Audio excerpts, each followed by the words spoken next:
livro de Marcos, no capítulo 12, versículo 28. Marcos, segundo livro do Novo Testamento, capítulo 12, verso 28, do 28 ao 31. Então, o nosso tema da mensagem desta manhã: você precisa superar essas duas coisas. Então, eu tenho algo maravilhoso de Deus para dividir contigo. E diz assim a palavra do nosso Pai. Marcos 12, 28. Chegando um dos escribas, tendo ouvido a discussão entre eles, vendo como Jesus lhes houvera respondido bem, perguntou-lhe: qual é o principal de todos os mandamentos? Versículo 29. Respondeu Jesus: o principal é: ouve, ó Israel, o Senhor nosso Deus é o único Senhor. 30. Amarás, pois, o Senhor teu Deus com uma partezinha do teu coração. Só o ventrículo direito, é isso, amados? Não. Amarás o Senhor teu Deus de todo o teu coração. Olha só como Jesus disse: de toda a tua alma e de todo o entendimento e de toda a tua força. Olha que maravilha. E ele diz então no versículo 31, o segundo é: amarás o teu próximo como a ti mesmo, e não há outro mandamento maior do que estes. Que essa palavra abençoe e fale a cada coração. Vamos então orar, vamos pedir a Deus revelação em nome de Jesus. Pai santo, Pai bendito, mais uma vez clamamos a Ti, Pai. Oramos agora ao Senhor desta igreja, ao Rei dos Reis, ao Todo-Poderoso.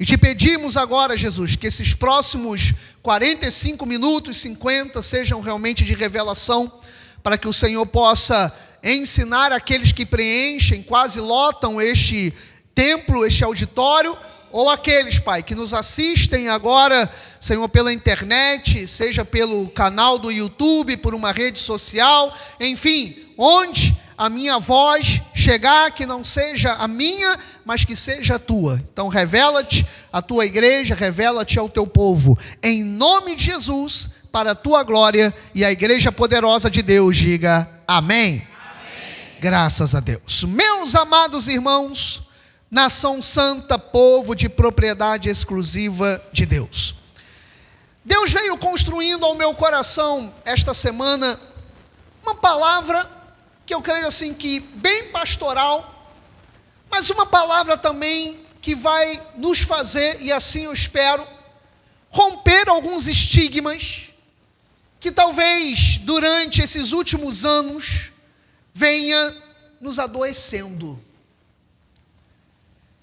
Eu ouvi da parte de Deus essa semana algo que parece ser até um pouco ao contrário daquilo que muitas vezes eu preguei e que eu ouvi pregadores também trazendo à igreja. Porque é maravilhoso como que a palavra, ela se renova em nós e ela nos prepara para novos tempos. Quando quinta-feira Deus falou aqui no último culto de oração de janeiro que fevereiro Ele traria novidades para nós, isso, pastora Fátima, amém. Eu acredito que até mesmo na palavra, aquilo que Deus pode nos revelar hoje, talvez seja algo que vai ajudar a curar você. Né? Porque eu não sou psicólogo, não sou psiquiatra, não sou terapeuta no sentido natural, mas engraçado que eu acho que o que a gente vai ouvir aqui hoje é como se nós estivéssemos aqui numa terapia, não natural, mas de Deus. Porque, pastor, Jesus era terapeuta, ele era ou não era? Era, ele não tinha o diploma, né, pastora Vera? Mas ele era terapeuta, porque você imagina, ele fazia o homem se confrontar, né? Aquela passagem que aquele jovem rico chega para Jesus e começa a falar com ele, e ele começa a perguntar a respeito, por exemplo, do reino, o que fazer para ser salvo, e Jesus fala, olha, você tem que cumprir os mandamentos, você tem que ser isso, você sabe quais são. O jovem vira para ele e fala assim, sim, mestre, todos esses mandamentos eu cumpro e eu faço. A Bíblia diz que Jesus olhou para ele, sorriu e o amou, ou seja, viu que ele estava sendo sincero. Então, o jovem cumpria ou não cumpria os mandamentos? Cumpria. Ele era um homem de Deus ou não era? Era. Mas tinha, aí Jesus vira para ele e fala assim, mas uma coisa te falta. Então Jesus confrontou ele. Jesus foi o que, João? Terapeuta. Né? A terapia, terapêutico, ou seja, ele foi dar o remédio. Então, o garoto ele foi sincero, o jovem foi sincero, ele realmente era um homem de Deus, ele era um jovem digno na igreja, ele conseguia honrar os compromissos, ele seguia os mandamentos, mas aí Jesus foi e confrontou ele, virou, uma coisa te falta, vai, pega todos os teus bens, vende, divide, dá aos pobres e vem e me siga. O que ele fez? Ele deu as costas e foi embora porque era dono de muitas propriedades, como diz a palavra. Por que ele foi embora? Ele foi embora porque a palavra o confrontou. E quando a palavra ela nos confronta, ela só vai ter duas coisas. Ou nós vamos mudar, ou nós vamos virar as costas. Só tem essas duas situações. Ou a palavra vai te mudar e vai me mudar, ou nós vamos virar as costas. Porque esse aqui é o resumo daquilo que está na lei. Eu me recordo que alguns anos, quando eu era do ministério que nós começamos aqui em Cabo Frio, eu era lá do Rio, e eu falei sobre isso.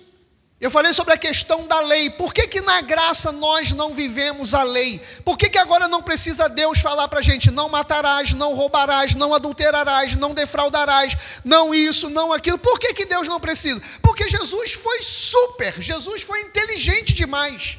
Quando o escriba perguntou a ele a respeito da lei, ele já acabou o assunto. É igual como o nosso saudoso pastor Alan Nelson falava, quando alguém perguntava, você tem pai? Ele, nem mãe, ou seja, não fala mais nada. Ele já dava a resposta para você não perguntar se ainda tem mãe. Você tem pai? Ele, nem mãe, ou seja, não tenho mais nem pai e nem mãe. E Jesus fez a mesma coisa, ele deu uma resposta que acabou ali com qualquer pergunta do escriba e dos fariseus. Volta lá para a gente, a Gisele. Isso, chegou um dos escribas ouvindo a discussão, os debates, como Jesus lhe houvera respondido, qual é o principal de todos os mandamentos? Aí o que Jesus respondeu, Gisele? O principal é, ouve, ó Israel, o Senhor nosso Deus é o único Senhor. Então, acabou. Então, Israel não é como os outros povos, né, que tem vários deuses. Israel tem um único Deus, e a nossa igreja também tem um único Deus, que é nosso Senhor e Salvador Jesus Cristo. Diga amém por isso, né? Então, o versículo 30, ele então diz, amarás o Senhor teu Deus de todo o teu coração, de toda a tua alma, de todo o teu entendimento e de toda a tua força. É dessa forma aqui que se ama a Deus. É dessa forma. E eu gostaria que você, né, antes da gente falar, porque ainda não é das duas coisas, a gente está preparando a mensagem aqui. Eu gostaria que você fizesse uma reflexão dentro do seu próprio coração, da forma como você vem à igreja, da forma como você semeia seu dinheiro, da forma como você ora, da forma como você busca entendimento de Deus. Será que eu e você estamos seguindo realmente essa maneira que Jesus falou? A forma que você vem à igreja é a forma de alguém que ama a Deus de todo o teu coração? A forma como você, dentro daquilo que você ganha, e você oferta e dizima na igreja, é alguém de que ama a Deus de toda a tua alma? A forma como você fala para Deus uma palavra durante o dia, na sua oração, é a palavra de alguém que ama a Deus de todo o teu entendimento? A maneira como eu e você falamos de Jesus para alguém, chamamos alguém para vir à igreja, Falamos assim, ainda tem algumas cadeiras vazias na nossa igreja. Será que essa forma é a forma que você ama a Deus com toda a tua força? Então nós precisamos começar a mensagem nos confrontando como isso, né? Será que a maneira que eu amo a Deus, o que me separa de Deus? O apóstolo Paulo falou isso: nada pode me separar do amor de Deus que está em Cristo Jesus, nosso Senhor. Então, o que tem te separado? Ah, pastor, é a distância da igreja. Ah, pastor, é porque eu tenho pouco dinheiro. Ah, pastor, é porque eu tenho pouco tempo para Jesus. Ah, pastor, é porque eu tenho vergonha de falar de Jesus para alguém. Nunca cai no assunto e nunca vai cair, meu amado. Nós temos que buscar. Então isso aqui, eu estou falando que corta de um lado e do outro. Cortou a mim, né? Isso aqui foi uma paulada em mim, essa semana, quando eu li isso, né? Então, Jesus, ele virou e falou assim: amarás o Senhor teu Deus. E como é que se ama a Deus? De todo o coração, de toda a alma, de todo o entendimento e com toda a minha força. Se eu não amar a Deus dessa forma, eu não estou o amando. Olha que sério. Não estou dizendo que você não é salvo ou eu. Estou dizendo que a gente só pode dizer se a gente ama a Deus, se a gente o amar dessa forma aqui, que foi a forma que Jesus ensinou. E agora a gente vai preparar o pão para entrar na primeira situação das duas coisas que a gente precisa superar. Porque Jesus, ele disse aqui: é assim que se ama a Deus. E isso aqui é muito sério. Sabe por quê, amado? Porque o cristianismo, ele exige arrependimento. Isso não se fala mais hoje nas igrejas. Cristianismo se exige arrependimento. Alguns cultos atrás, não sei se em janeiro ou em dezembro do ano passado, eu virei e falei aqui no altar: não podemos nos acostumar com o pecado. Não podemos, amados. Não podemos banalizar o pecado. Não podemos aceitar o pecado. Ah, eu sou assim mesmo, pastor. Ah, eu estou vivendo assim mesmo. Ah, pastor, é dessa. Não pode, meu amado. Porque quem ama a Deus como a gente vê nesse versículo aqui. Ama dessa forma. E amar a Deus, um dia eu ouvi uma pregação de um pastor americano, que agora era Robert, esqueci, tem um sobrenome meio, parece que é sérvio, iugoslavo, e ele falou algo muito interessante. Ele falou assim na mensagem dele, pastor Batista, e ele falou assim: o arrependimento de Deus é uma amputação, uma recém-amputação. Graças a Deus que eu e você aqui nunca passamos por isso. Mas, olha, eu vi uma vez uma pessoa dizendo, quando ela perdeu as pernas, ou uma das pernas, ela falou que ela ainda sentia a perna. E não tinha mais a perna. E quem perde, a pessoa vive como se a pessoa ainda sentisse ali um membro. E a dor é absurda. Então você, não gostamos nem de imaginar, mas ali uma pessoa que perdeu a perna, ela está na cama, tanto que tem vezes que o médico não fala, ninguém fala. A pessoa sofreu um acidente de moto, de carro, seja lá o que for, ela está deitada lá no leito, ela está com aqueles aparelhos, ninguém fala. Mas chega um dia que ela melhora e ela senta na cama, e ela vai tentar mexer a perna e não está mais lá a perna. Ou a dor que ela sente. E quando olha lá, está lá o cotoquinho e aquela ferida e aquilo ali para cicatrizar. O pregador americano que eu assisti, ele falou isso: todos os dias nós somos amputados. Meu amigo, se você diz que ama a Deus, se eu digo que eu amo a Deus, e se a cada dia nós não sofremos uma amputação, nós não amamos a Deus. Você tem que sofrer pela amputação. Você tem que sofrer pela amputação. Você tem que sofrer a amputação da tua vontade, você tem que sofrer a amputação da pornografia, Você tem que sofrer a amputação da homossexualidade. Você tem que sofrer a amputação do adultério. Você tem que sofrer a amputação da tua língua que fala dos outros. Você tem que sofrer a amputação desse pecado que tenta te tirar de fazer com que eu e você venhamos a amar a Deus. Todos os dias nós temos que ser amputados. Se você não está sendo amputado, você só está frequentando igreja. Então, tem que sofrer uma amputação diária. Cristianismo exige arrependimento de cada um de nós. E se diariamente, cara, isso não está acontecendo, então alguma coisa está errada. Por isso que o Senhor falou, a resposta de Jesus foi, por isso que eu falei, ele deu uma resposta geral. Você não precisa cumprir. Jesus não precisava dizer ali, não matarás, não roubarás, não farás. Se ele disse ali, amarás o Senhor teu Deus de todo o teu coração, de toda a tua alma, de todo o teu entendimento, de toda a tua força, qual é o outro, Gisele? E ele diz no 31, o segundo é, amarás a teu próximo como a ti mesmo. Você quer que alguém te roube? Você quer que alguém venha te matar? Você quer que tua mulher e teu marido adultere? Então você não vai fazer isso. Porque a Bíblia diz, amarás o teu próximo como a ti mesmo. Não há outro mandamento. Então Jesus não precisava falar aos demais. Porque você só vai fazer o próximo aquilo que você quer que faça por você mesmo. É verdade ou não é verdade? É verdade. Então a gente só vai fazer pelo próximo aquilo que nós queremos que faça por nós mesmos. Agora, nós vamos começar a ver a primeira coisa, então, das duas.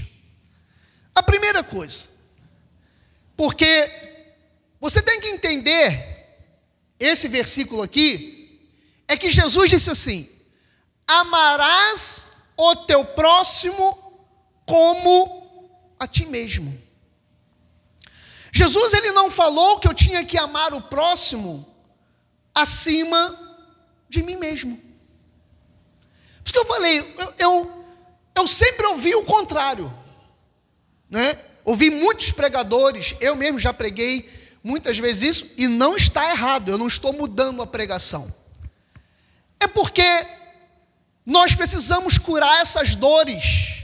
Por isso que eu disse que hoje eu vou ser um terapeuta, porque nós precisamos curar essas dores. Quantos sofrimentos eu e você estamos passando por causa dos outros? Um pastor, por exemplo. Você pensa que muitas vezes eu não me acho doente? Acho, amado. Eu sempre ouvi dizer, e agora falando mais, não para vocês, mas para aqueles que nos assistem, qual é a visão que lá fora as pessoas têm? Todo pastor vai ficar rico. Todo pastor tem catedrais imensas, igrejas grandes, ganha muito dinheiro. Então, meu amado, eu sou o pior de todos, porque eu não estou rico, estou muito longe disso, eu ainda trabalho secularmente, minha esposa, meus filhos, não tenho nada contra, nem até mesmo quem sobrevive do altar, porque eu já vivi também muitas vezes do altar, não estou falando disso, tá? É que as pessoas falam, pastor, eu já ouvi uma vez uma pessoa falar assim, da minha parentela, todo pastor fica rico.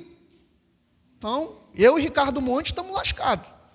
Deus não nos ama, né? Então eu estou muito longe disso. Até para passear de jet ski, eu tenho que passear com um casal ali me abençoando. Para eu andar de jet ski, quem viu semana passada, está com dinheiro. Então não, mamãe, foi 0,800. Foi de graça, eu vou. Foi de graça, eu vou, né?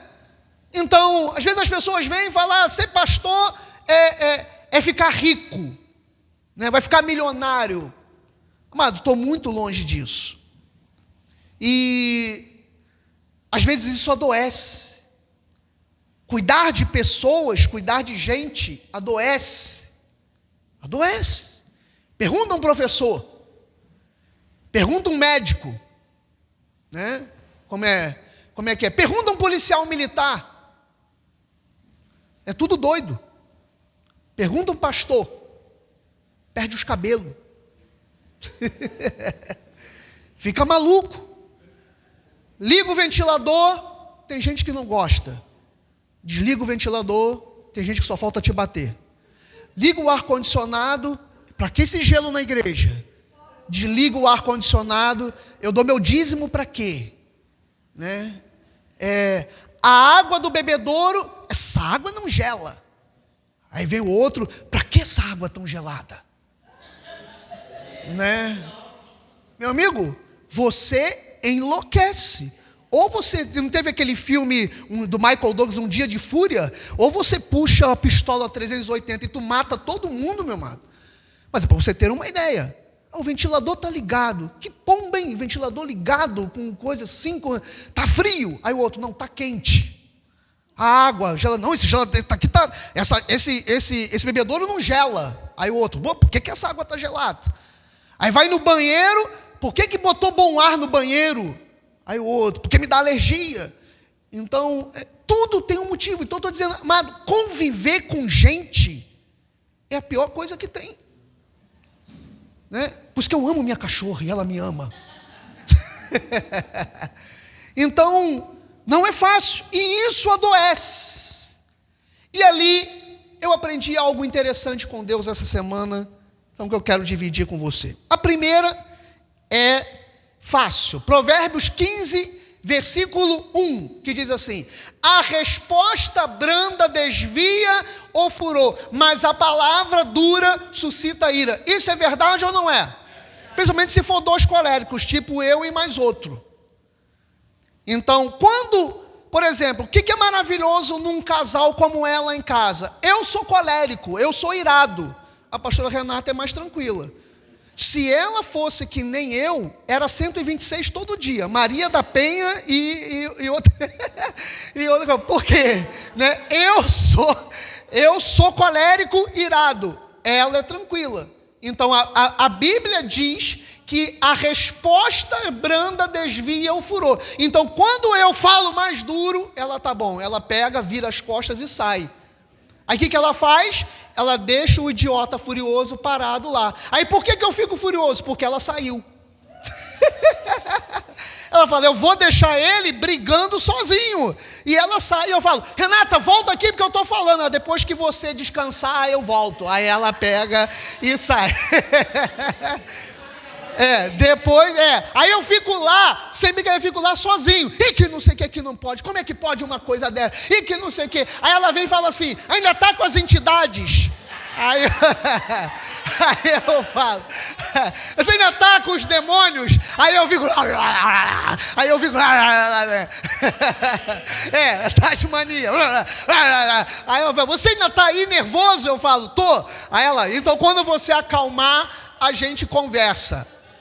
Aí, beleza. Então ela vai, ela sai de perto, né? Eles em si. A Rebeca que tenta mais não sei o quê. Aí eu faço assim, Rebeca, faz assim para a Rebeca, né? Rebeca é mais como eu, né? O Gileade também sai de perto, enfim, né? Então a gente acaba vendo que isso aqui é uma verdade. A resposta é branda, desvia o furor. Então é admirável, pelo menos para mim, e eu falo igual o apóstolo Paulo, né? Eu falo como fraqueza. Eu estou confessando a você um pecado meu. Eu estou mais para Silas Malafaia do que para Hernandes Dias Lopes, né? Eu estou mais para apóstolo Pedro do que para apóstolo João, né? E eu não falo isso com glória, estou sendo mesmo, eu estou confessando a você aqui um pecado meu. Eu gostaria de ser, eu oro a Deus, Senhor, me ajuda para que eu tenha mais tranquilidade, mais serenidade, né? Tem que orar muito. Então, eu peço a Deus isso. Então, eu acho admirável a pessoa que tem sabedoria em evitar o conflito. Eu estou confessando isso aqui do altar. Eu acho admirável uma pessoa que se controla, mas eu não consigo. Sai fora. Aí, essa semana, foi um cidadão que foi aqui da nossa igreja, durante a fundação da igreja, que eu nem sabia que estava no meu Facebook. Eu coloquei lá uma foto do meu aplicativo do Itaú mandando eu investir num determinado investimento, porque a inflação está alta. Eu fui no meu Facebook e falei, gente, para você que defende esse governo, você está vendo que o próprio banco está mandando eu mudar o meu investimento para proteger o meu dinheiro da inflação. O energúmeno veio e comentou ali embaixo. Aí comentou, ainda me chamou de analfabeto político. Aí o cara é mais vermelho do que um pimentão daquele na área da política. Aí um cara que eu não via há muito tempo, foi aqui membro da nossa igreja, amo a família dele, o cara veio me esculachando. E ainda colocando a questão de pastor, dizendo que, insinuando que a gente aqui, a gente não faz nada por ninguém, que a gente não é uma pessoa, que o pastor só está enriquecendo. Aí, meu amigo, aí eu fico louco. Aí, meu irmão, manifestou lá um negócio lá em mim, meu irmão. Eu saí, manifestou, meu amado, eu escrevi um texto desse tamanho, chamei de alienado, chamei de tudo. E Renata falou assim, parabéns. E Renata, parabéns. Aí depois ele foi querer rebater, ela falou assim, bloqueia isso. Aí eu fui lá, excluí, bloqueei. Mas eu passei o dia, meu amado, os pelos crescendo na orelha, o cabelo crescendo, e eu sei onde ele mora, eu pensei em ir lá, eu fui virando Hulk. Olha, eu fiquei o dia, meu amigo, eu só pensava nisso, irmã Miriam. Eu louco, quase que eu chamei o Ricardo, vamos lá, vamos dar um jeito nesse esquerdista, vamos pegar, vamos acontecer. E Renata, calma meu filho, calma. Então, isso é porque só tem 1,68 m, amado. Você imagina se tivesse 2 metros, né? E ali, fosse da altura do João Vitor. E o João Vitor é o contrário de mim. A resposta branda desvia o furor, mas a palavra dura, ela traz ira. Repito, isso é admirável. Eu acho lindo mesmo, não estou sendo demagogo. Se você é uma pessoa que consegue se controlar diante dessas situações, eu louvo a Deus pela sua vida. E aí eu tenho 2 perguntas aqui nessa situação, e você vai levantar a sua mãozinha. E se você não levantar a mão, eu te pego. Você vai me responder. Nessas situações aqui que começa a complicar, a coisa pega fogo. Quem aqui é extintor de incêndio, levanta a mão. Que seja, sai de perto, apaga o fogo, ameniza. Quem aqui, seja sincero, é extintor de incêndio? Vai lá e apaga. Quem é? Né? Viviane, para de mentir, Viviane. Né? Quem aqui é extintor? Ou seja, vai pegar ali o extintor, vai amenizar. Agora, olha a pergunta. Quem é gasolina, levanta a mão. Olha, a Mayla levantou 2. Quem é gasolina, meu amigo, pegou. Olha só, eu não sei o que você fez. Se eu ver alguém te batendo na rua, eu já chego na voadora. Eu não quero nem saber o que aconteceu. Eu passei com o carro, eu vi alguém batendo no irmão Antônio, eu não sei o que ele fez, eu já chego na voadora. Mesmo assim, gordinho, eu já chego na voadora, irmão Antônio. Eu não vou ali, não, ameniza nada, eu já chego na voadora. Então, por quê, meu amado? Porque é gasolina. Então eu vi aqui, a maior parte da igreja é extintor, tá certo? E a outra parte é gasolina, bota fogo. Não o time não, tá, irmão Dilson? Mas coloca fogo. A palavra dura, ela suscita ira. A resposta branda desvia o furor. É o que nós sempre ouvimos falar. Nós sempre ouvimos isso. Todas as pregações, seja do próprio Silas Malafaia, do Hernandes Dias Lopes, do pastor Marcelo Higgins, você sempre ouviu isso aqui, e isso aqui não está errado, pelo contrário, é o mais certo. Por quê, meu amado? Porque esse tipo de silêncio é o silêncio estratégico, né? Quando você fala assim, pastor, num conflito eu fiquei em silêncio. Esse silêncio, ele não pode ser um silêncio por medo. Você não pode estar num ambiente tóxico, onde alguém diz assim, a minha voz não tem voz. A minha voz não tem voz. Vamos começar agora a ver o porquê que muitas vezes a gente fica doente. com dores de coluna, com dores pelo corpo, com dores no ventre aqui como eu, no fígado. Por que que muitas vezes a gente fica com dores? Porque a gente engole sapos. E aí, meu amado, esses sapos que nós engolimos, ele vai se encostar onde? Na nossa coluna, no nosso quadril, no nosso fígado, no nosso corpo, na nossa cabeça. Aí você vai lá fazer um exame de tomografia, aí está lá, o teu cérebro está normal, não tem nada. Pô, mas por que eu sinto tanta enxaqueca? Você vai fazer um raio-x da face, não tem sinusite. Você vai fazer vai fazer com o irmão Ailson ainda. Vai fazer um raio-x da coluna, tem uma pequena escoliose, mas nada para que você venha ter dores tão terríveis na coluna. E aí você chega na Igreja Universal, o que ele fala? Me dá todo o teu dinheiro para você expulsar esse demônio da sua vida, porque isso como é que eles chamam? É um encosto. E aí fala, isso é um encosto, isso é um demônio. E na verdade, não é nada disso. Pode até ser um demônio se for uma pessoa sem Cristo.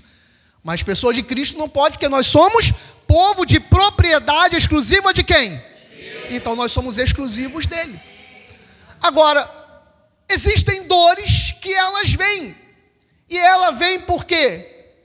Porque você se calou muito quando você deveria falar. Pastor, isso era tudo que eu queria, pastor. Porque a partir de agora, quando o meu marido estiver falando dentro de casa, tu vai ver só o que eu vou fazer. Eu vou falar mesmo. Calma, irmã Miriam. Era tudo que eu queria, pastor. Sabe por quê? Porque agora o Senhor está me avalizando agora. O Senhor está dizendo, é isso que eu tenho que fazer. Não, não é isso não, irmã Miriam.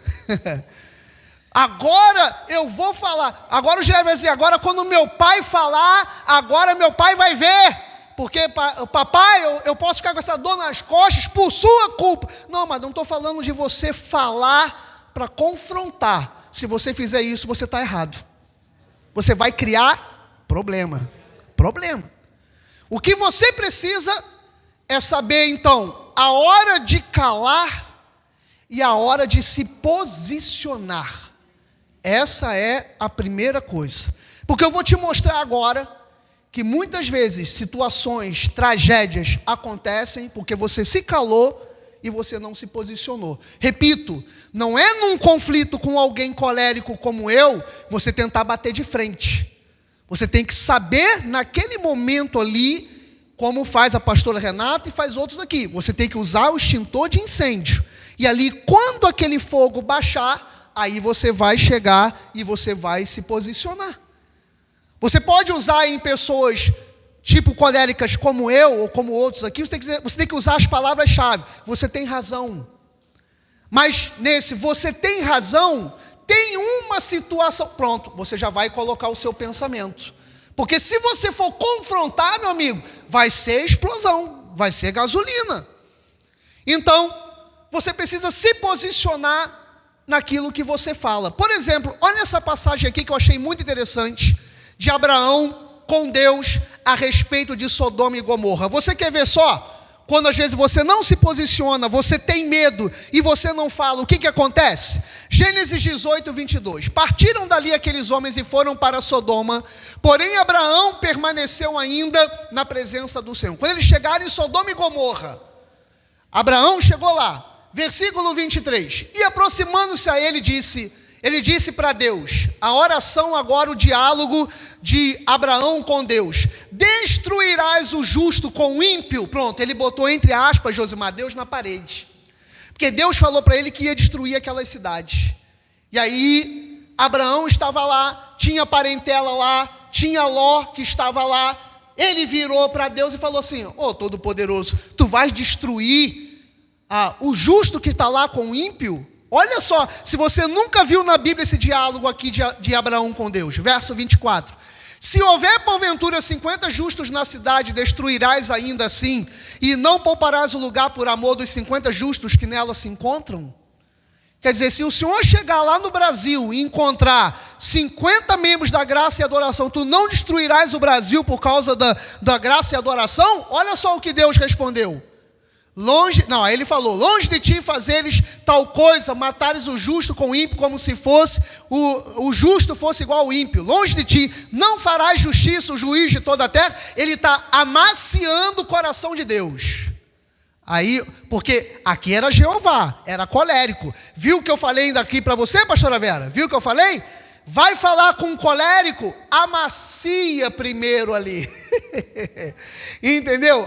Prepara o terreno. Abraão era tranquilo, então ele preparou o terreno para falar com o colérico. Aí diz o verso 26. Então disse o Senhor: se eu achar em Sodoma 50 justos dentro da cidade, pouparei a cidade toda por amor deles. Aí, a primeira parte, Viviane, diz o 27, disse mais a Abraão, eis que me atrevo a falar ao Senhor, eu que sou pó e cinza. Olha a maneira de falar com um colérico. Então ele veio ali, ele veio botando a vontade dele, mas ele foi amaciando. Versículo 28, na hipótese de faltarem 5 para 50 justos, destruirás por isso toda a cidade? Deus respondeu, não a destruirei, se eu achar, e Deus sabe fazer conta, 45. Se eu achar ali 45, eu não vou destruir Sodoma e Gomorra. 29, disse-lhe ainda mais Abraão, e se porventura houver ali 40? Respondeu, não farei, por amor dos 40. Abraão já está, passando um pouquinho. Versículo 30, insistiu, não se irrite. Olha aí o Chaves, não se irrite, não se ire o Senhor, falarei ainda. E se houver porventura ali 30?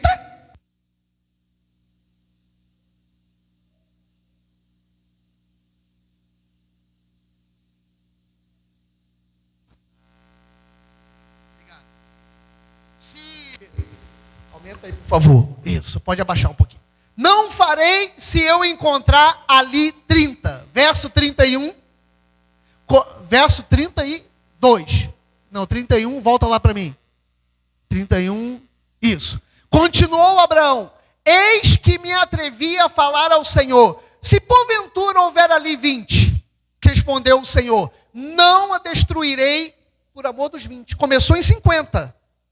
Não se esquece. Está em 20. Verso 32. Já tinha alguém aqui, já tinha mandado fogo em Abraão, meu amado. Disse ainda Abraão, não se ire o Senhor se lhe falo somente mais esta vez. Se porventura houver ali 10. Respondeu o Senhor, não a destruirei por amor dos 10. Ou seja, começou em 50, estava em 10. E Deus foi respondendo a Abraão a cada um. Onde é que eu quero chegar, meu amado? É que muitas vezes você não se posicionou. Obrigado, Robson. Você não se posicionou e porque você foi calado, ficou calado, não tentou mais um pouco, a destruição aconteceu. Porque olha o que diz o versículo 33. Tendo cessado de falar a Abraão, retirou-se o Senhor. Robson, o Senhor ficou ali esperando ele falar. E se tiver 9? E se tiver 8? E se tiver 7? Até ele chegasse a 1. Quem é que estava em Sodoma e Gomorra? Quem estava? O próprio. Se ele vira para Deus e fala assim, e se tu encontrares um justo, o que Deus ia responder para ele? Não destruirei Sodoma por amor desse um. Seria ele, meu amado. Onde que você quer chegar, pastor Marcelo? Eu quero chegar é que muitas vezes, para evitar um conflito, você fica doente porque você não se posiciona. E a sua família está passando o que está passando porque você diz, eu não vou falar para evitar um conflito. Eu não vou consertar esse meu filho porque eu vou arrumar um problema. Porque ele vai dizer que vai embora. Vai, meu amado. Não ter mais o chuveirinho quente de casa, não ter mais a caminha, a internet, o bife. Você acha que o filho vai sair de casa? Vai nada, se ele for, ele volta correndo. Aí a gente não se posiciona. Ele está lá dentro de casa, não faz nada, ou ela tem aquele a filha não trabalha, não estuda, não faz nada, chega em casa com iPhone. Aí você pergunta: filha, de quem é esse iPhone? É emprestada de uma amiga ou de um velho de 89 anos lá que está bancando ela? E você precisa saber. Então, muitas vezes a gente não se posiciona, e pelo fato da gente não se posicionar, o caos acontece dentro de casa. Não acontece com o marido, com uma esposa, e você não conversa: vou deixando para amanhã, amanhã eu conserto, amanhã eu converso com ele, amanhã eu converso com ela, e quando você não conversa, Deus sai. E talvez tenha sido por isso que Deus, entre aspas, saiu da sua família, porque você não se posicionou. E você fica pedindo oração: pastor, eu estou pedindo oração pela minha esposa, estou pedindo oração pelo meu marido, estou pedindo oração pelo meu filho. Não é apenas orar, você tem que se posicionar. Então a primeira coisa das duas é você se posicionar. Posicione-se para evitar uma tragédia na sua família, para evitar uma tragédia no seu trabalho, para evitar uma tragédia na sua igreja. Posicione-se. Chama teu marido, chama tua esposa, chama teu filho. Eu sei que tem pessoas que fogem disso. Quando você vira e fala assim: precisamos conversar, o que a pessoa faz? Ela foge. Mas você não pode se acovardar, você tem que chamar ele. Chame seu filho, chame sua filha, chame seu marido, sua mulher, chame seu chefe, chame o seu colaborador da sua empresa, chame o membro da igreja, chame o pastor. Chame, amado, se posicione. Talvez seja por isso que você está com dores. É porque você não fala. Eu repito, não é você entrar em conflito: na próxima confusão que tiver lá em casa, eu vou gritar também, eu vou brigar também. Amado, vai dar 126, vai dar BO, vai ter que chamar o irmão Dilson, vai ter que ligar 190. Vai dar BO, né, irmão Dilson? Vai dar BO. Se você partir para o conflito, vai dar Maria da Penha, vai dar problema. Eu não estou falando isso, mas é você se posicionar, olhar nos olhos e falar assim: hoje eu vou ter uma conversa séria com você. Então posicione-se. É a primeira coisa. A pessoa não pode impedir de você vir à igreja. Seu marido, eu não quero que você vá à igreja, então eu estou obedecendo ao meu marido. Não, você está obedecendo também à sua vontade. Você tem que se posicionar. Ordem que não está debaixo da vontade de Deus e dos homens não é ordem a ser seguida. Por isso que o Brasil está do jeito que está, porque as nossas forças armadas seguem ordens que não são para serem seguidas, a nossa Polícia Federal recebe ordens que não são para serem seguidas. Existem ordens que não podem ser seguidas porque são contra a lei. E talvez seja por isso que você está no estado em que está, cheio de dores, cheio de problemas, porque você está calado e você não se posiciona. E você diz: por que essa angústia? Amado, angústia não sai no banho. Dores do corpo por causa de aflições não saem no banho. Você esfrega ali com a esponja, com a espuma, ela não sai.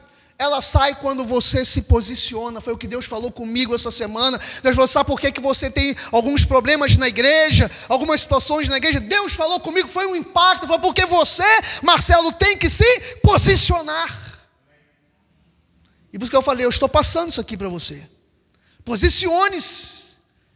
Lembra da primeira passagem? Amar a Deus sobre todas as coisas, com a tua alma, com o teu amor, com o teu coração, com o teu entendimento, com o teu conhecimento, com tudo, amado. É assim. Se nós não fizermos isso com Deus em 2025, a minha vida e a tua vida não vai mudar. Eu já estou falando aqui para você. Vai continuar a mesma coisa. Então, tome essa posição. Posicione-se, é a primeira coisa. A segunda é rapidinho, para a gente terminar. Mas a primeira coisa é: posicione-se. Você está vendo aqui? Ele não se posicionou. Diz o versículo, tem o 34? Tem? Não, já volta para o outro. 33, e Abraão, volta isso aí. E Abraão voltou para o seu lugar. Por quê que a Sodoma foi destruída? Foi destruída porque Abraão não se posicionou. Abraão chegou até um ponto e parou. E aquela cidade foi destruída.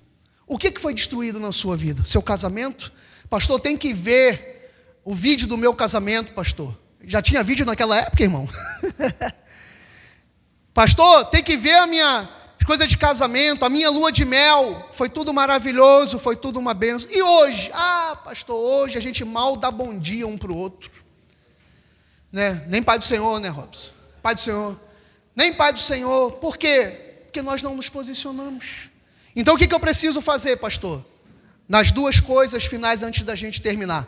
Esse aqui, olha, essa passagem aqui, irmã Ana, isso aqui, minha amiga, foi no meu queixo, quando eu vi essa palavra essa semana aqui. Nunca preguei em cima desses versículos aqui.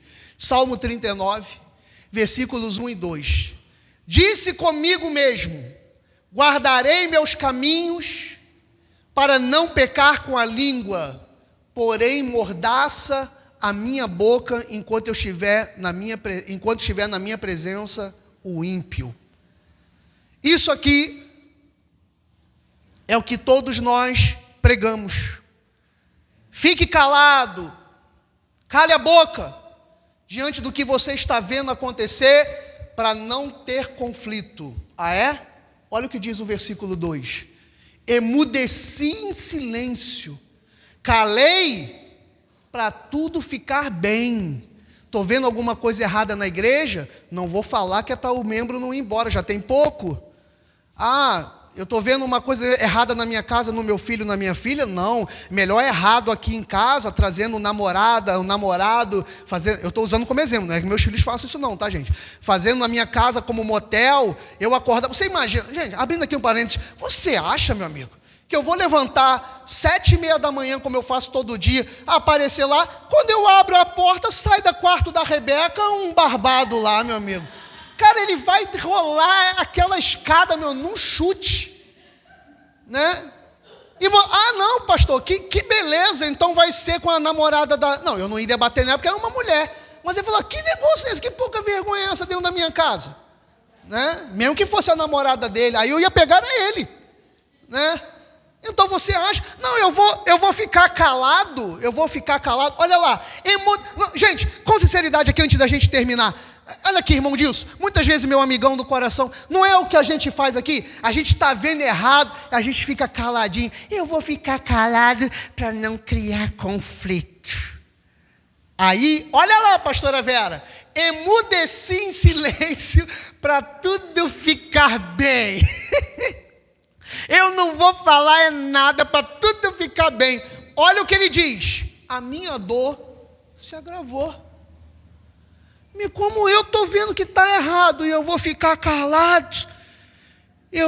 A minha dor da onde? A minha dor do peito. Pastor, eu ando com um negócio agora aqui, pastor. Como fica um negócio aqui? Pastor, eu agora estou com uma dor. Apareceu uma dor nova aqui, pastor. É uma dor nova aqui. E é aqui, pastor. É aqui, pastor. É uma dor nova. Meu amado, porque você está se calando. A minha dor se agravou. Então a primeira coisa antes da gente terminar, você precisa resolver algo, vai lá e resolve, supera isso, cale quando for necessário como estratégia, mas se tem algo errado na sua casa, conserte, senão você vai parar em cima de uma cama, se não for num caixão. Ontem, uma pastora conhecida no Rio, de São Paulo, de um ministério imenso, teve um infarto ao meio-dia na hora do almoço, meu amado. A gente até brincou lá em casa, não aguentou. Tá com Jesus, 52 anos da minha idade, uma jovem senhora bonita, entre aspas, famosa no meio dos crentes, um ministério de milhares de pessoas, teve um troço na hora do almoço, irmão Dilson, 52 anos da minha idade, uma jovem senhora do Senhor, voltou para Deus. Será que haveria necessidade? De repente, muitas dores, tenho que ficar calada. A dor se agravou. E aí, para terminar, agora sim, os 50 minutos de mensagem, diz o que? Bota aí para a gente, Gisele. Esse aqui, eu quero em 5 minutos passar para você. A primeira é: pastor, preciso superar duas coisas. A primeira, você precisa superar o seu silêncio. Você precisa aprender com Deus a sabedoria para você falar na hora que tiver que falar. Repito, não vai entrar em confronto com seu marido, com sua esposa, com seu pai, com a sua mãe, porque você vai dar BO, vai parar na 126. Mas você tem que saber como falar. Terá sabedoria como Abraão fez. Mas vai até o final. Salva a tua casa, salva a tua família. E o segundo é esse caso aqui. Davi, você lembra, né? 5 minutinhos.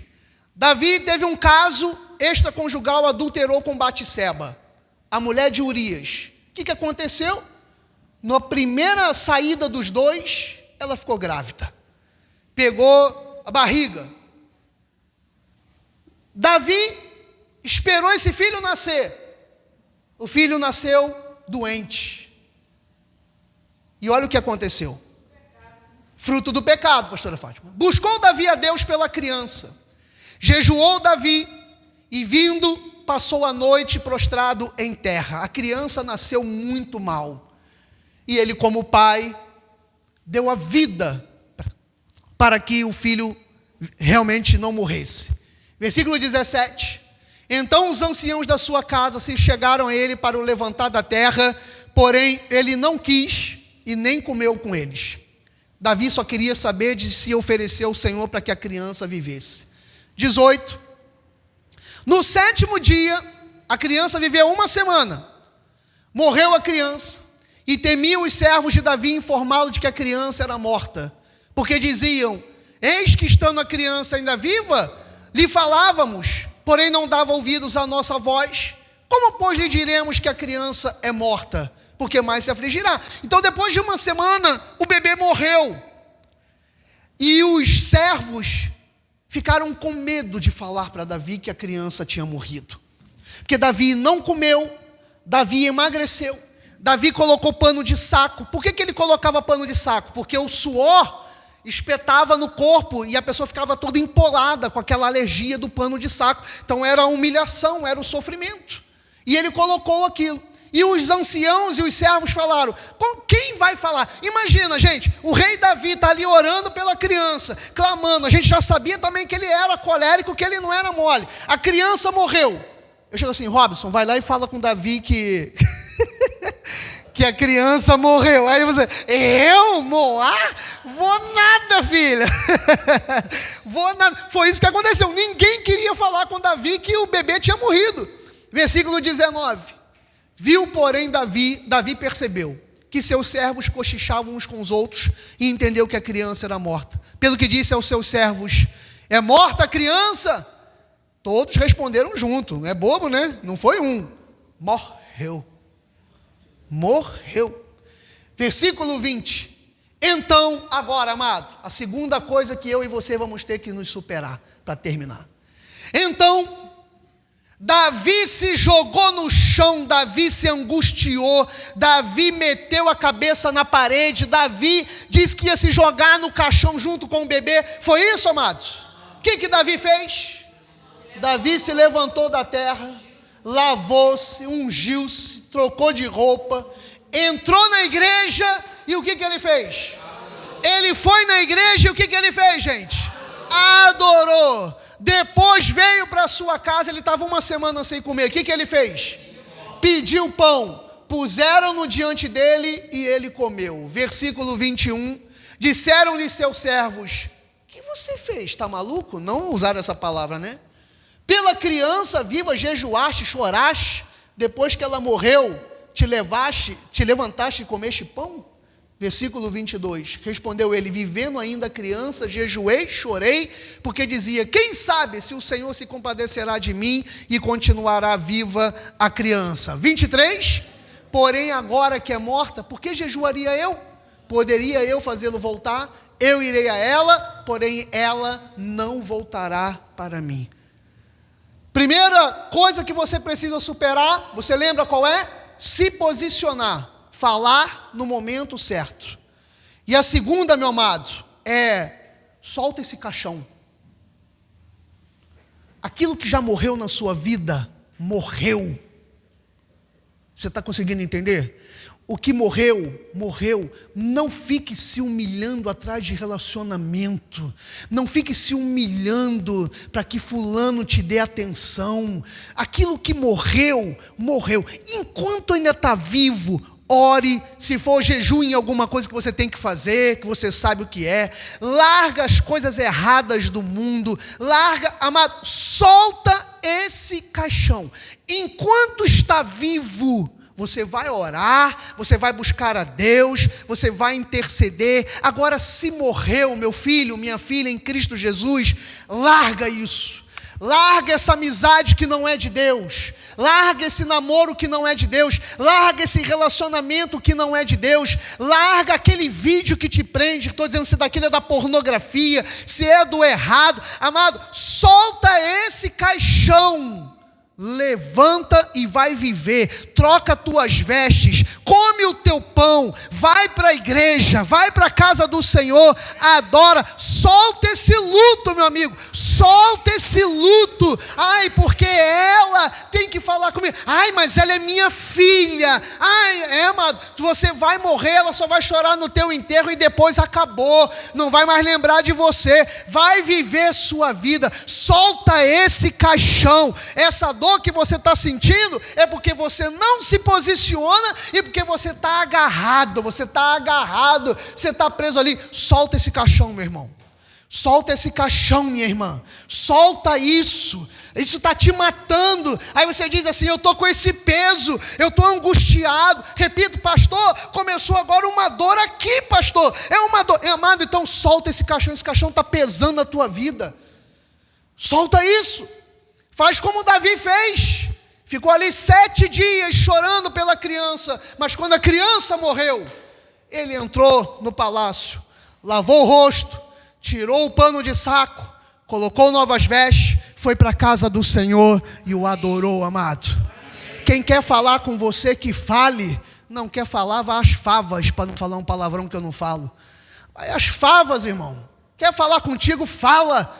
Não quer falar, não fala. Tu lembra lá o pai com o filho pródigo? Virou lá: pai, eu vou me embora, eu vou fazer e vou acontecer, me dá parte da minha herança. Meu filho, não faça isso. Você vai: não, mas eu quero. Então vai, filho, vai. Um dia você vai voltar. Se você for filho, você vai voltar. O que eu estou falando, amado, não é para você se revoltar, se deixar acontecer. Não, mas há coisas que você precisa soltar. Estou dizendo sério, gente, para terminar mesmo agora, em nome de Jesus, se você quer viver um 2025, quem quer viver um 2025 maravilhoso, abençoado? Então, supere essas duas coisas. Se posicione, fale na hora que você tem que falar. E a segunda, solta esse caixão. Lá na tua casa tem uma foto de uma namorada antiga, de um namorado antigo. Mesmo que seu marido, sua mulher não saiba, joga isso fora.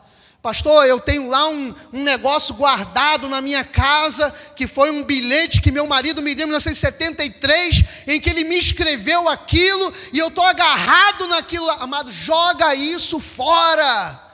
Joga essa foto fora, joga essa mensagem fora, deleta isso, solta esse caixão. Morreu e você vai ser feliz, mesmo que todo mundo olhe e diga: ué, mas você fez isso? Por quê? Você está vendo? As pessoas cobram, as pessoas vivem nos cobrando, meu amado. Não importa a cobrança das pessoas, não. Vai ser feliz. Solta esse caixão e vai ser feliz. Acabou, morreu, livrou-se. Não fica mendigando o amor de ninguém, não, meu amado. O Senhor falou: amarás o Senhor sobre todas as coisas e amarás a teu próximo como o quê? Amarás a teu próximo como? Amarás o teu próximo como? Primeiro você ama a Deus e depois você ama você. Porque se você não se amar, ninguém vai te amar, meu amado.